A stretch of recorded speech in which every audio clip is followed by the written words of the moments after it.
Imagine losing your father, inheriting his house and business, only to have a stranger reach out weeks later claiming to be your secret sibling, with DNA results, old letters, and a heartbreaking plea for part of your inheritance. This isn't some soap opera twist. This happened to me. And I'm sharing it with you not just for the drama, but because these kinds of stories force you to wrestle with morality, legality, and family loyalty in a way I never expected. So here's how it unfolded.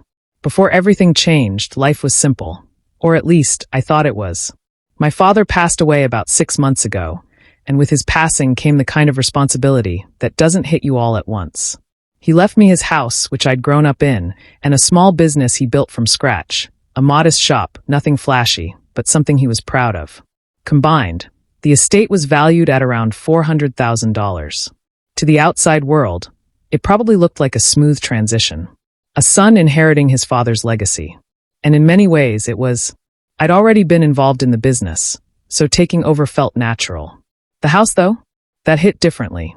It wasn't just real estate. It was home. Every corner of it held memories. Birthday mornings, teenage arguments, late-night talks when Dad tried to be more than just a provider.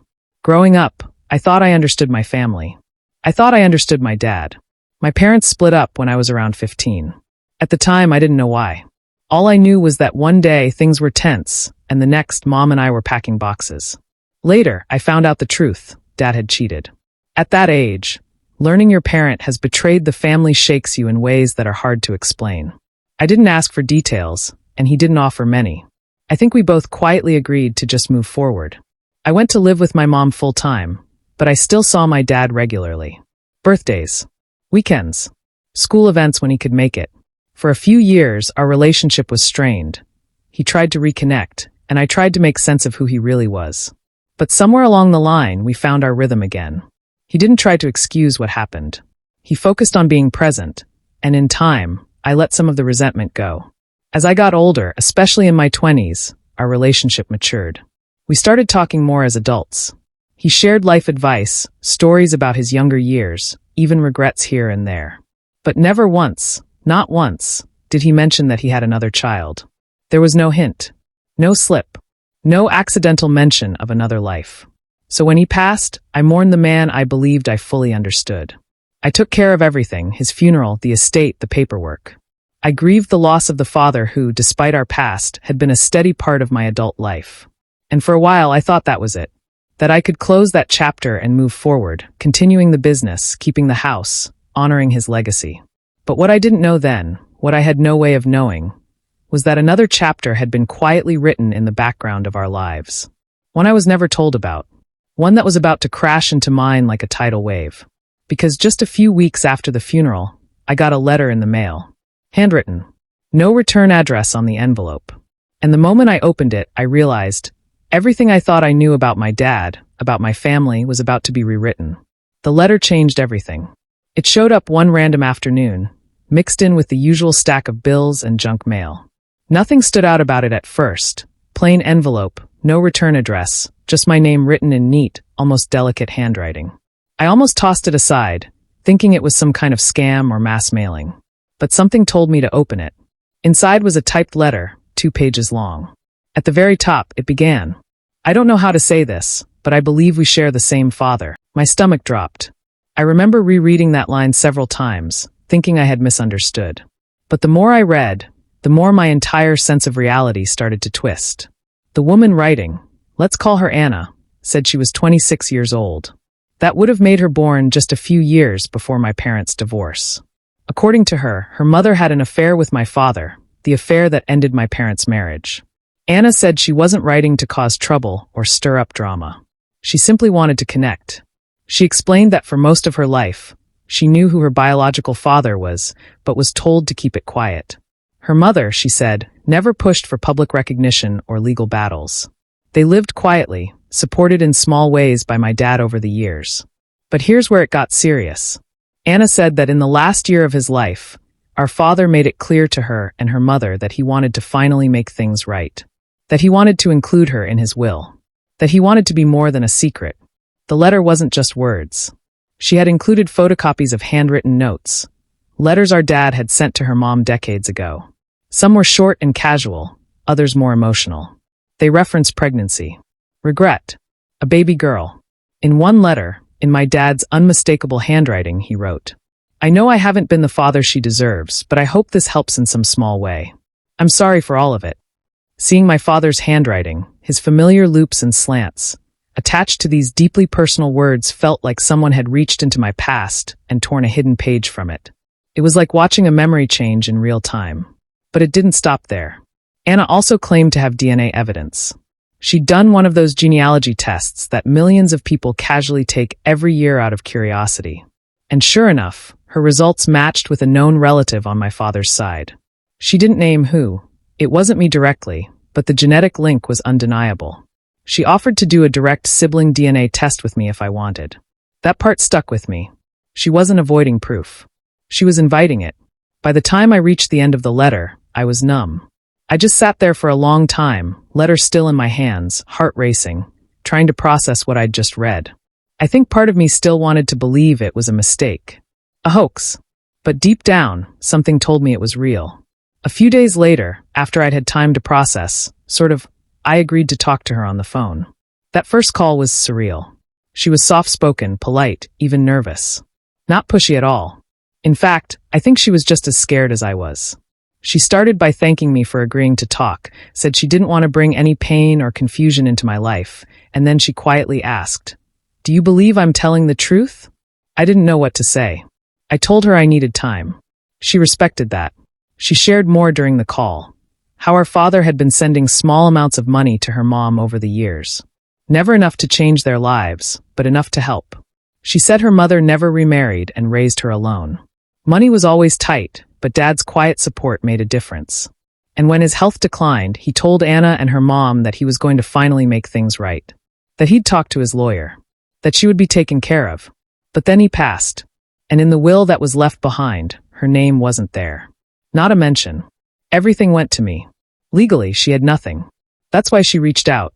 She said she wasn't demanding anything, but she hoped I would consider splitting the inheritance, 50-50ths.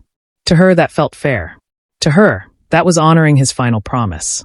She explained that she has 2 young children, is a single mother, and is also the full-time caregiver for her mother, who's now in poor health. She was very transparent. There was no anger in her voice, just hope. I didn't respond the way she probably hoped. I wasn't angry, but I was guarded. I told her I needed time to think. I was still reeling. She sounded disappointed, but thanked me for at least listening. And we ended the call. When I hung up, I just sat there again, quiet, conflicted, and more unsure about everything than I'd ever been before. After that phone call with Anna, I couldn't stop thinking about it. Her voice lingered in my head, not just her words, but her tone. Calm. Measured. Not desperate, but hopeful.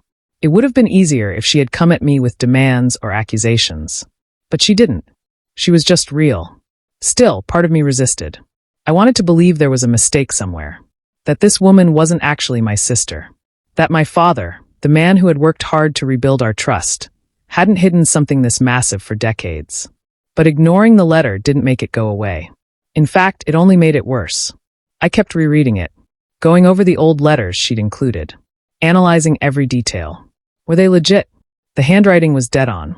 My dad's little quirks, the way he crossed his T's low, the slanted R, they were all there. I even pulled out some of the old birthday cards my dad had written me over the years and compared them side by side. Identical. Still, my heart wanted a way out. A loophole. Some reason to doubt her. So I called my aunt, my dad's sister. We're not super close, but we talk occasionally. I figured if anyone knew about a hidden child, it would be her. I didn't tell her everything, just hinted that I'd heard something strange about Dad's past. There was a pause. Then she said, he made mistakes. But we all loved him anyway. That hit me harder than I expected. She didn't deny it. She didn't ask what I was talking about. She just accepted it. And that's when I realized I needed to stop running from the truth and face it head on. So I messaged Anna. Told her I was ready to take the test. She responded immediately. Grateful. Nervous. She said she'd already ordered a sibling DNA kit. It would arrive in a few days. When it came, I stared at the box for a full hour before opening it. Spit in a tube. Seal the bag. Ship it back. That's it. Just a simple process. But emotionally, it felt like stepping off a cliff with no parachute. Then came the waiting. 2 weeks. The longest 2 weeks of my life. Every day, I checked my email like it held a bomb. Every notification made my heart race. I didn't tell anyone else what was going on. Not my friends. Not my girlfriend. I didn't want opinions. I didn't want noise. I needed silence to process.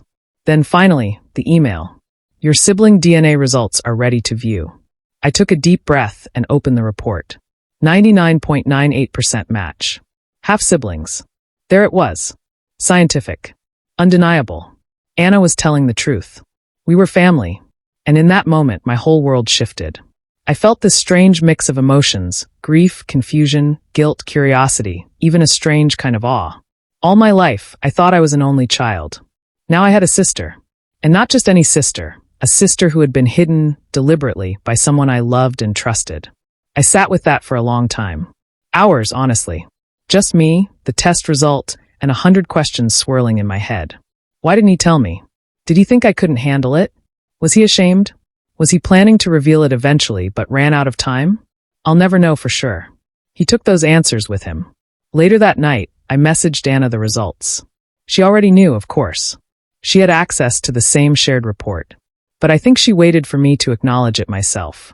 She wrote back, "Thank you for being willing to find the truth, even if it hurt." And that's when the real conflict began. Not with her, but within me. I now had a sister. A living, breathing person who shared half of my DNA. A person who had every right to want a connection, and maybe even a share of the inheritance. But knowing the truth didn't automatically make the next steps easy. If anything, it made them harder. Because truth? It comes with consequences. And now, I had to decide what I was going to do with it. The test confirmed what I already knew deep down. Anna was my sister. That was no longer a question. The evidence was undeniable. But what came next? That was the hard part. In a perfect world, I would have known her from the beginning. She would have been in family photos, been at birthday parties, maybe even argued with me over who got the front seat. But instead, she grew up in the shadows, out of sight, out of the picture, never once acknowledged by the man we both called Dad. And now she was asking to be recognized. Not just emotionally, but financially. She wanted a share of his estate. And I'll be honest, that hit a nerve. It wasn't about greed. It was about the principle of it. I'd lived my whole life in this man's shadow, his presence, his expectations, his approval. I took care of him when he got sick. I handled his affairs when he passed. I planned his funeral. Where was Anna then? She wasn't at the hospital.